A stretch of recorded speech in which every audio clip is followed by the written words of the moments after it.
Oklahoma residents are annoyed because a Republican proposed a bill that would essentially make it a crime to wear a hoodie. The Huffington Post reports, quote, "The wearing of hoods or similar head coverings during the commission of a crime has been against state law since the 1920s, with the original intent of curbing violence perpetrated by the KKK.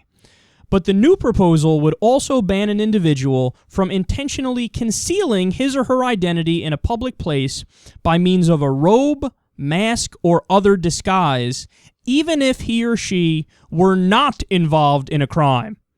Violation of the proposed law would constitute a misdemeanor punishable by a fine of up to $500.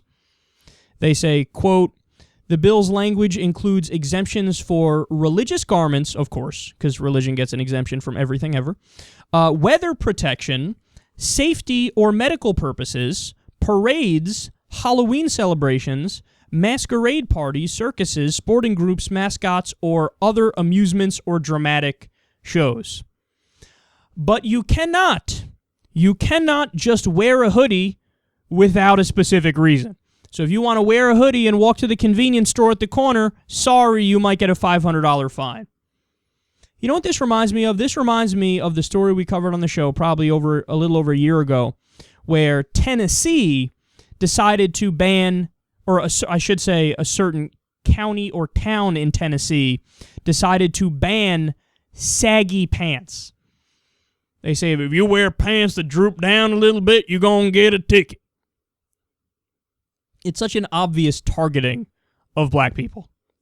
By the same token, you think they'll really enforce this, hoodie rule on college campuses in Oklahoma with a bunch of white kids walking around wearing hoodies that represent their sport teams?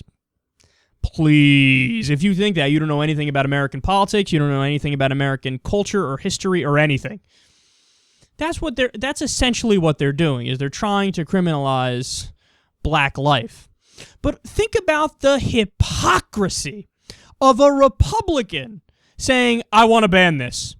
Because, wait, I thought the Republicans were the party of small government. I thought the Republicans were the party of, we don't want big government on your back making your decisions for you and getting in your life and all the red tape and regulations and everything in the way. Well, this is as big a government as I can imagine. This is telling people what they can and cannot wear. I mean, that's stunningly big government. See, the Republicans, when they talk about small government, they don't mean small government for you. They want to screw with you in as many ways as possible. If you're a poor person or even a middle-class person, definitely if you're a black person, when they talk about small government, they're talking about we don't want to bother our rich friends, our corporate buddies. We don't want to regulate them. And by the way, they still don't even abide by the idea of small government with those people because they subsidize those people. They subsidize the corporations. They subsidize Wall Street. They subsidize the billionaires. So they don't believe in small government in any way, shape, or form. What part of a transvaginal ultrasound is small government? What part of shoving a device unnecessarily up a woman's vagina is small government? That's state-sanctioned rape, if you ask me. So it's this party which claims to be for small government, which is for the biggest government imaginable. And the reason why is because what they really believe in more than anything else is authoritarianism.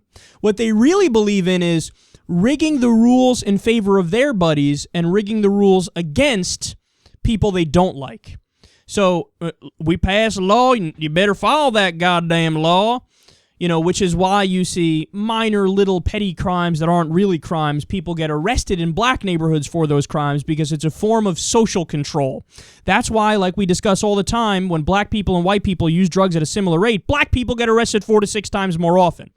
Because they're using their discretion. They only want to enforce laws that shouldn't really be laws when it's people who are undesirable who are committing those crimes. It gives them an excuse and a reason to arrest those people and keep the community in line.